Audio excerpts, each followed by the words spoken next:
So we have a logo, Christ Church at the Grove, on the back of our shirts. Can anybody tell me what it says back there? A place for you to grow. So if we aspire to be a place to grow, then one of the things that we ought to pay attention to is growth dynamics, or kind of the fundamentals of growth. What does growth involve? What can we expect? Those kind of things. I think we get surprised sometimes as we go through the sort of stages of growth, and I want to demystify that a bit today. There's 4 stages that we'll talk about. One is going to be the call at stage 1. Stage 2, I'm calling the pit. Stage 3 is the climb. And stage 4 is the peak. We're going to start with the call. I'll go into more of that in a minute. We're going to start with the call, and I need a Moses, and I was going to sort of randomly select a Moses to participate, but since Jay has been, he's been Goliath, I think he's been David. We're trying to hit all biblical characters for Jay, so today he's going to participate as Moses. Come on up. You can stand up here. Here's your staff. Okay. Okay. So this doesn't backfire on me. You have not memorized the chapters of Exodus 3 through 4. Okay, good. Okay.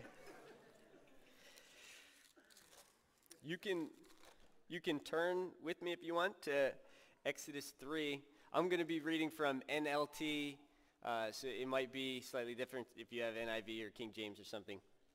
If you don't want to turn there and just simply participate by watching, that's also acceptable. All right, so here's what we're going to do.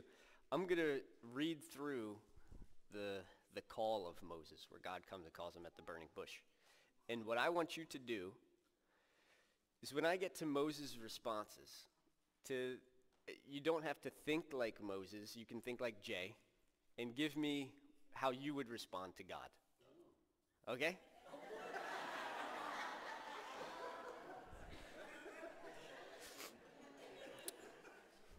Okay, let me begin. One day Moses was tending the flock of his father-in-law Jethro, the priest of Midian. He led the flock far into the wilderness and came to Sinai, the mountain of God. There the angel of the Lord appeared to him in a blazing fire from the middle of a bush. Moses stared in amazement. Though the bush was engulfed in flames, it did not burn up. I did spend maybe 2 minutes considering how I could put together some sort of fire type thing in here. And every time, it didn't seem like a good idea. So you have to imagine a burning bush. Okay. Though the bush was engulfed in flames, it did not burn up. This is amazing, Moses said to himself. I get to speak for you here, for this part. Why isn't the bush burning up? I must go see it. Then the Lord saw Moses coming to take a closer look. God called to him from the middle of the bush, Moses, Moses. Help? Okay, that's an appropriate response. Wait, are you asking me to help you or? Oh, okay, help, okay. Okay. He said, "Here I am," Moses replied. "Do not come any closer," the Lord warned. "Take off your sandals. If you're standing on holy ground, you can leave the boots on. I am the God of your father, the God of Abraham, the God of Isaac, and the God of Jacob." When Moses heard this, he covered his face because he was afraid to look at God. Then the Lord told him, and pay attention to this, because this is sort of, when we get to the stages, this is kind of what the peak looks like. "I've certainly seen the oppression of my people in Egypt. I've heard their cries of distress because of their harsh slave drivers. Yes, I am aware of their suffering. So I have come down to rescue them from the power of the Egyptians and lead them out of Egypt into their own fertile and spacious land. It is a land flowing with milk and honey, the land where the Canaanites, Hittites, Amorites, Perizzites, Hivites, and Jebusites now live. Look, the cry of the people of Israel has reached me. I have seen how harshly the Egyptians abused them. Now go. I am sending you to Pharaoh. You must lead my people, Israel, out of Egypt.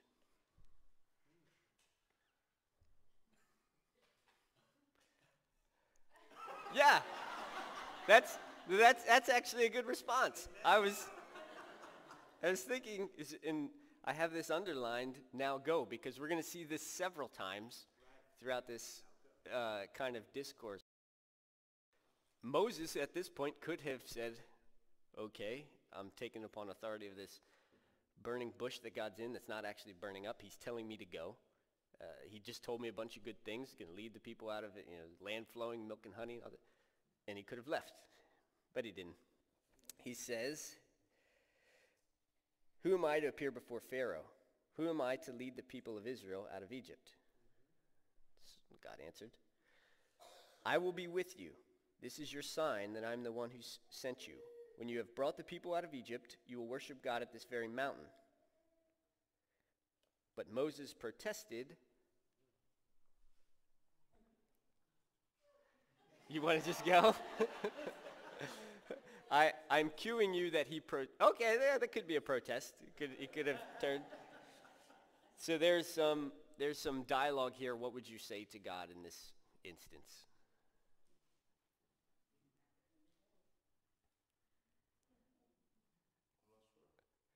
Okay, awestruck. That's fine. Yeah. All right. There are several more where I'm going to say, give me a response. Okay.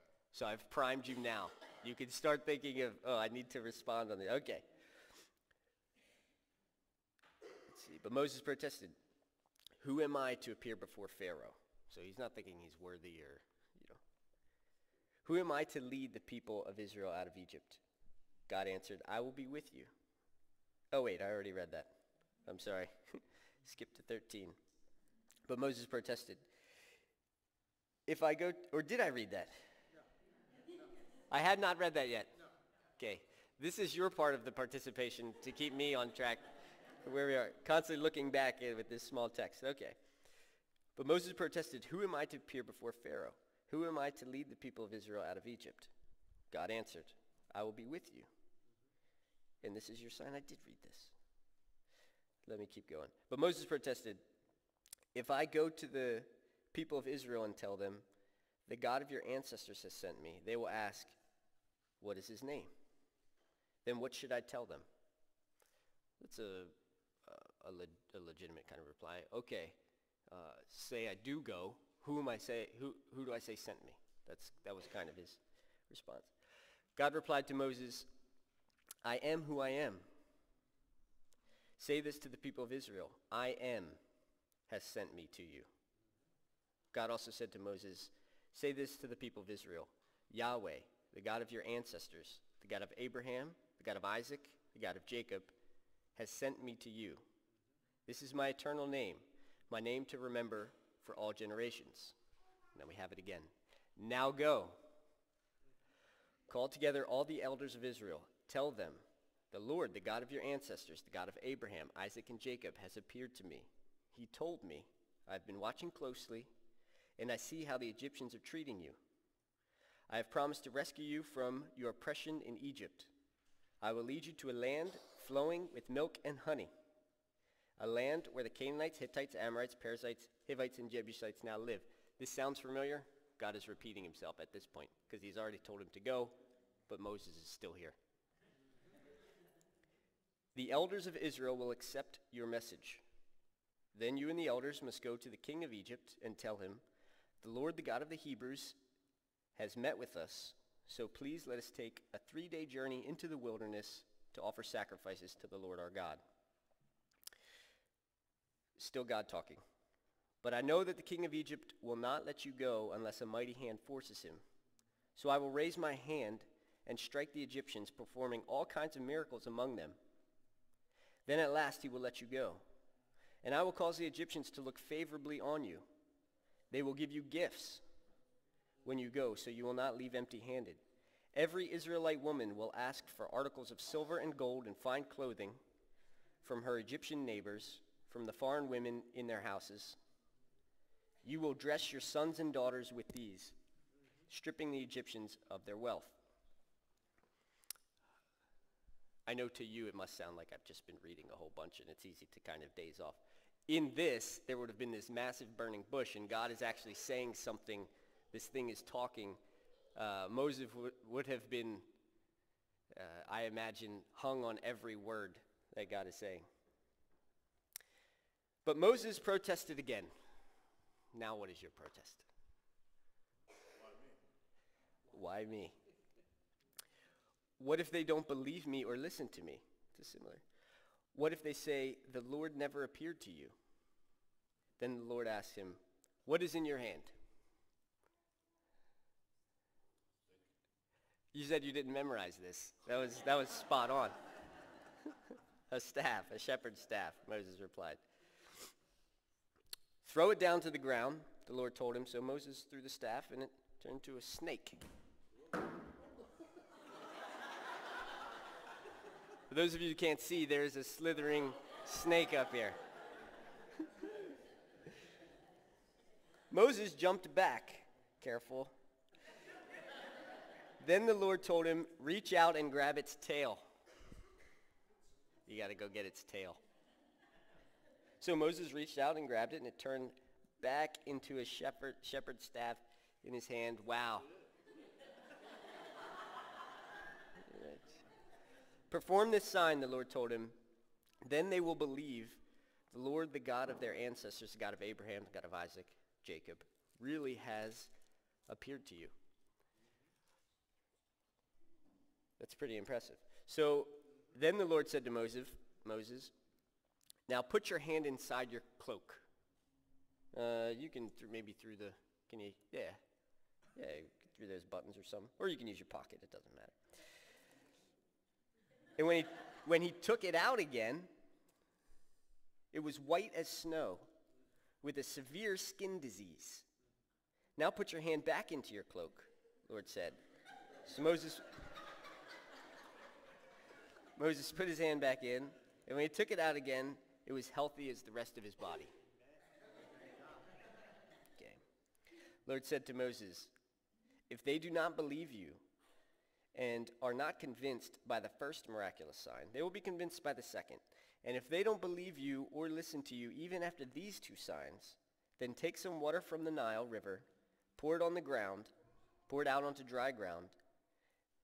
When you do, the water from the Nile will turn to blood on the ground. But Moses pleaded with the Lord.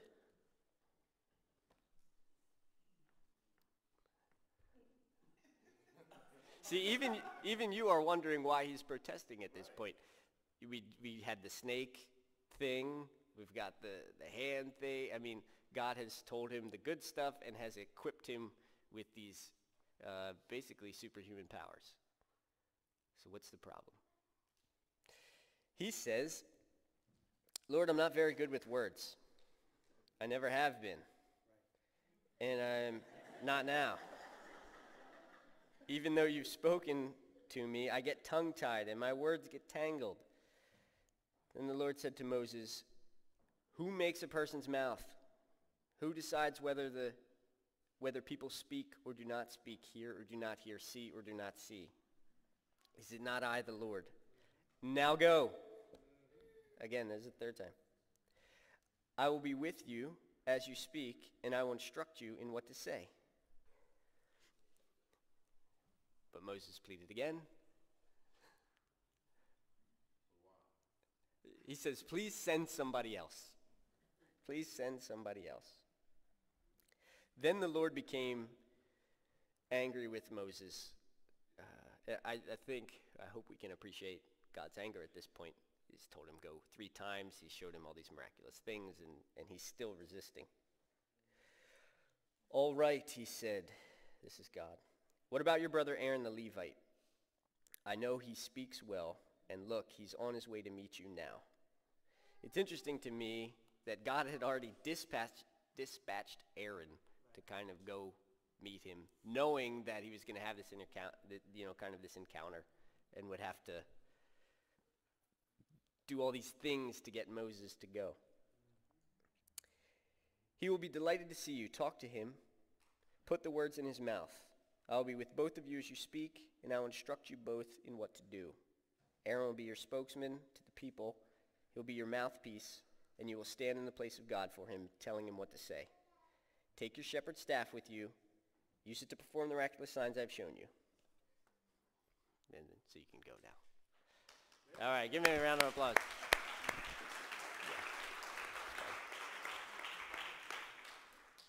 Okay.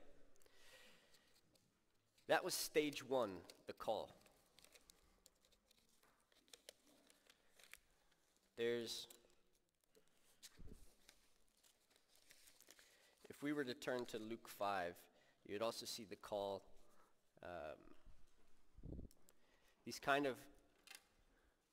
There are two instances. We're going to generalize this to many instances, even instances in your life that aren't necessarily spiritual, like starting a new job or something like that. But in Luke 5, you have the call of the disciples. Jesus says to Simon to cast his net out and pull in the fish. And at this point, they were kind of already done. They had finished sort of fishing. And when he pulled in the fish, it was so much that it was overflowing the boat. And he says, "Come follow me, and I will make you fishers of men." It's interesting to me. Both times, Jesus was God in flesh, and we have God coming, giving this call, starting with some miraculous sort of kind of catch or something to get the callee, the one being called, excited, which is a characteristic of stage one. So let me read now. Even though Moses was hesitant, here is really this stage one experience, which is characterized, again, by a life change, but something that's exciting. So this is back in Exodus 4:29. "Moses and Aaron returned to Egypt and called all the elders of Israel. Aaron told them everything the Lord had told Moses. And Moses performed the miraculous signs as they watched. And the people of Israel were convinced that the Lord had sent Moses and Aaron." So Moses makes his way to the elders just as God has instructed him. He's now doing these miracles. I gotta believe that Moses feels like some excitement. God has told him he's going to lead the people to land flowing with milk and honey, his people who were oppressed. And in Moses' past life, he had felt the pain of the oppression, or at least seen it enough to kill an Egyptian and make him flee. So Moses is connected to this, not just in heritage, but really he can connect with this. These people are being oppressed and they need freed. So I got to believe here, Moses is very excited. None of this should be really surprising yet. When I said with growth, there is some surprising element to it. I want to get to the surprising element, which is now stage 2. Stage 2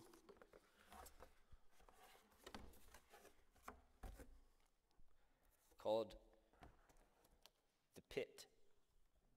Let me explain this graph real quick. Over here, we have kind of feeling. If you're at the bottom, you don't feel good. Right? If you're at the top, you're nice and happy, feel really good. This, as we move in this direction, is growth. And we can characterize that different ways. One of the things is you're becoming more competent at what you do. Right now, we are at stage 1, which is the call. Where I took this from, sort of in kind of where these ideas had been developed in the, I want to say, 70s or so, in trying to understand the psychology of learning, how confident people were versus how competent they were at a task follows the same sort of trend. Those were kind of developed in the 70s, and they talk about the first stage as being unconscious of the unknown, and and we can go through these. I felt that it was similar enough to growth and how you feel, because growth, there is always an element of having to learn something new. And by definition of growth and trying to expand or become better at something, you're going to have to go through these stages of competence. So let's get to stage 2, which is the one that is, I think, surprising to everybody. It's this instant drop in feeling. So you start off, you're really excited. You start a new job. You're really excited. It's a new job. It's going to pay this. It has all these other benefits. You actually kind of get an idea of what the peak is already. So at the beginning of this story, when God's saying, hey, land flowing with milk and honey, he's already looking over here at kind of what the peak is. He didn't tell Moses that it's going to be very painful to actually get there. And that's the pit, the stage 2, is this realization of how much you actually don't know. Or you get into, say, again, a new job. You get into a new job and, man, everybody else already knows these things. Everybody else is already firing on all cylinders, and this is the point where people say, I shouldn't have done this. I knew I understood my other job, even though it was whatever it was, painful here. At least I understood it, and I was okay at it, and I want to go back. This is kind of the quit stage. We're going to show stage 2 in a second, sort of biblically, at least with these characters. But this is a key part of the message, which is that if you intend to grow, even spiritually, God calls you to do something, you get again, the job thing is a great scenario. New job, a different life change, whatever it is. There's going to be growth required. Don't get surprised that instantly or near instantly you start regretting that you got into whatever it was that you just got into. It is normal.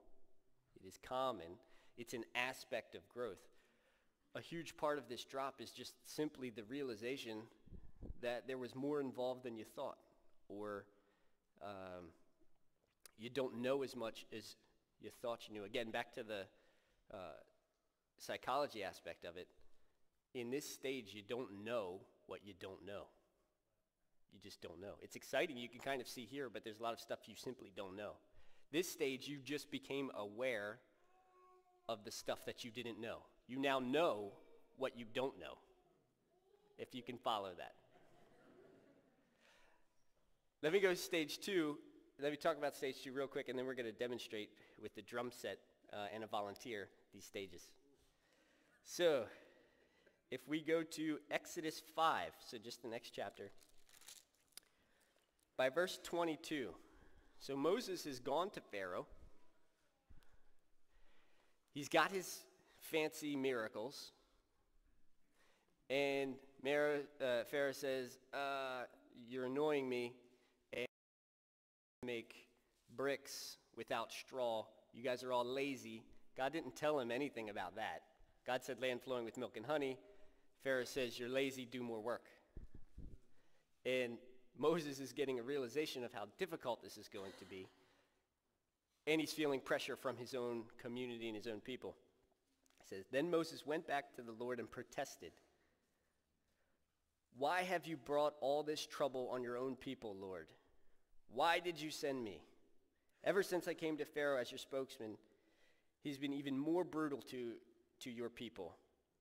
And you've done nothing to rescue them. I mean, it's all part of God's plan, but God left out this key aspect of it, and it's a painful aspect. Once Moses realizes what's going to be involved in actually getting the people out, we have stage 2.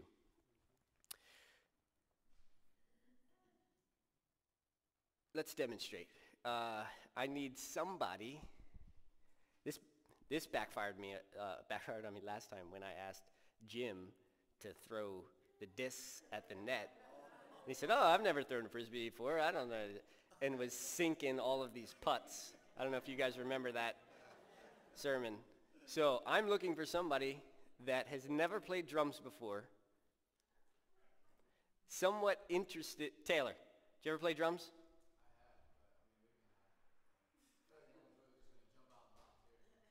Come up here. Let's do it. Everybody give Taylor a round of applause. Okay. That was the call. And if no, you just stand here. We're going to play this little guy. So so I want to show you in the call what stage 4 looks like, a stage 4 kind of a thing. And then I need a promise from you to give it your best effort. A promise right now. You promise? Okay. To not say simply, I can't do it, but to actually try to do it, even if it means embarrassing yourself in front of all these people. Good? Okay. Caitlin, can you put up the slide 1? All right. Hang on. Before you sit, I'm going to demonstrate. They can see that there. Can you see? There's something blocking a little bit, but I think that's okay. So this is what Taylor is going to see back there. Let's talk about the parts real quick. This is a ride. This is the one at the top. Sounds like that. I'll put it kind of over here. You got long arms. Yeah. Okay. The hi-hat is this one. We're not actually going to hit it with a stick. We're going to use the pedal. So go like this. So whenever there's an X, you do that. The snare is this one. Whenever there's an X with your left hand,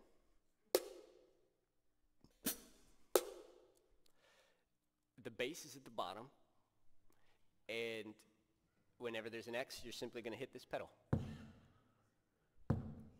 Okay? You gonna keep tempo here? It's like, how are we gonna? Yeah, so I'm going to demonstrate what those X's, so you have to hit them in order. This is called a bossa nova groove. I'm going to demonstrate it, and then you are going to perform it for us. So I'm gonna give it a shot. I'm gonna give it a shot. it sounds like, so if you notice, this goes all the time. There's a pattern to each one of these. The hi-hat goes every 4th one. So 1, 2, 3, 4. The snare is every 3.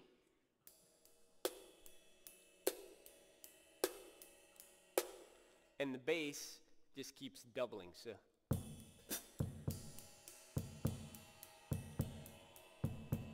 okay?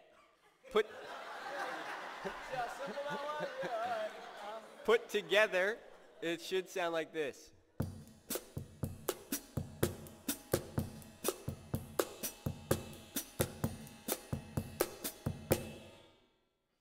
Good?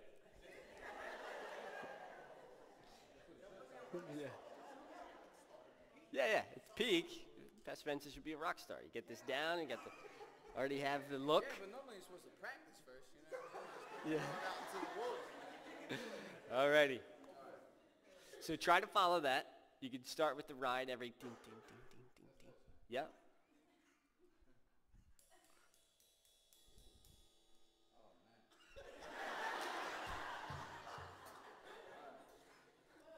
What is the second one? I can't see that far away. The hi-hat. That's this. Uh-huh. That's the pedal. You do that every 3rd one. Oh, this was every 4th one, but yeah. Yeah, every 4th one. Yeah, every 4th one. Try every 4th one. Oh, man,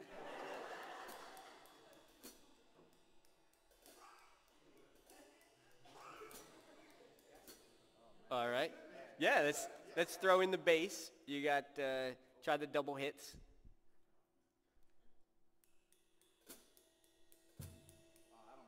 Oh, I don't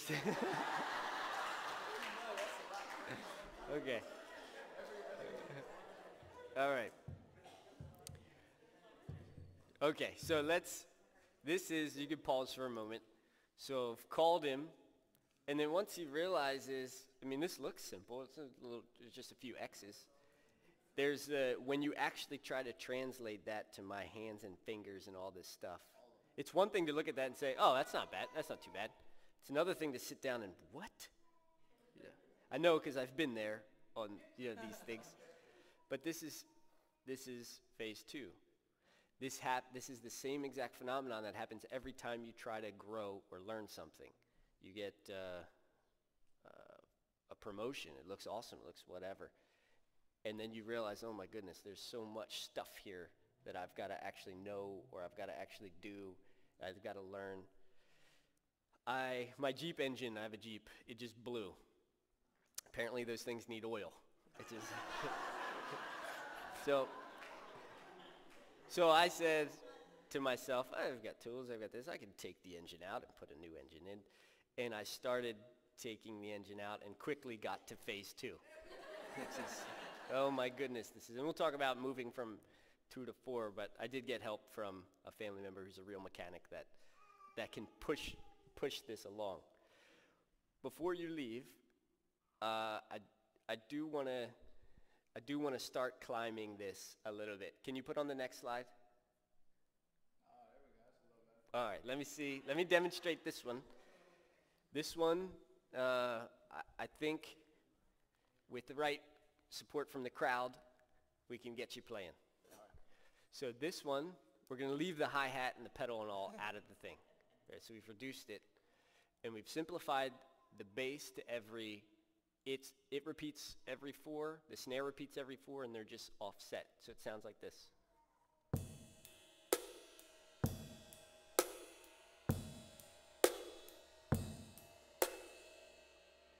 If you follow slow enough, you can actually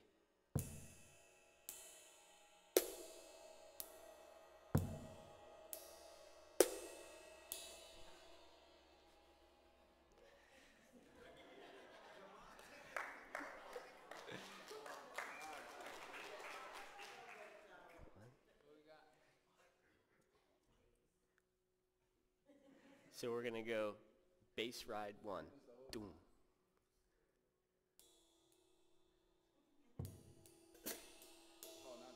You did the, yeah, well you did the, you had it right for the first part. Yeah, yeah.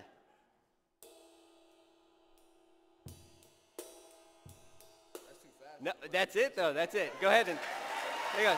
Wait. Keep going.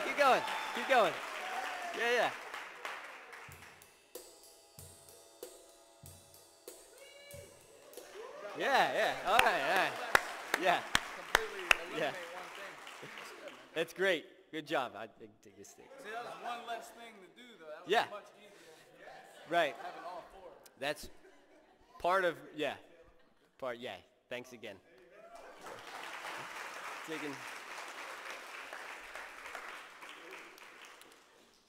Taking little baby steps towards a thing is going to be one of the aspects of moving stage 3. So for Moses, we won't turn there for time, but for Moses, stage 3 was these plagues. And learning how to interact with Pharaoh, and learning how to interact with God, and taking some of the criticism and some of the abuse that he was receiving. But really what starts moving from here this way through the climb is energy, focused energy, and time. There's no, this gains experience. There is no magic shortcut, no formula, no escalator up this one. You have to walk up the stairs. It's going to take energy, and it's going to take time. Joy, Deshaun, he just started something new. Have you been in contact with him? Has he hit stage 2? He has hit stage 2? Encourage him that that is normal, that Nicole's little brother just started a new job. And I told him before he even started, I was like, Chaz, this is exciting. You're going to get in there. You're going to realize how difficult this is, and you're going to say, I want to quit. I told him that before he even started. You're going to want to. You cannot quit there. Don't quit here. Give it more time. Give it focused energy, and you'll start translating that beat will become more natural to Taylor. He won't have to think about it anymore. And then the thing that he can think about is now the hi-hat, because he's already got this one sort of down. There is no trick here. It requires time and focused energy. But you will grow. You will grow. The big shocker is the idea that we think we just go from here right to here without ever going through the sort of pit. I want to, again, demystify that right now. You're going to start something, and it's going to go, holy moly. And it needs time and energy to grow. Stage 4, I want to read stage 4 because they reached it. This is, turn to Exodus 12:31.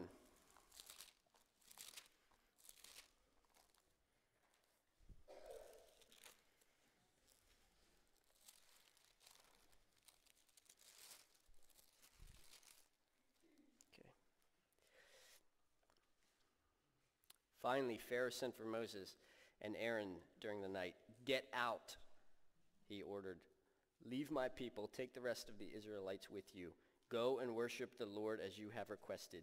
Take your flocks and herds as you have said, and be gone. Go, but bless me as you leave. All the Egyptians urged the people of Israel to get out of the land as quickly as possible, for they thought, we will all die. The Israelites took their bread dough before the yeast was added. They wrapped their kneading boards in their cloaks and carried them on their shoulders. The people of Israel did as Moses had instructed. They asked the Egyptians for clothing, and here's where back in the call, when Jesus is saying you're going to be favorably sort of disposed when you leave, these people are going to give you wealth. We see that here now at the peak.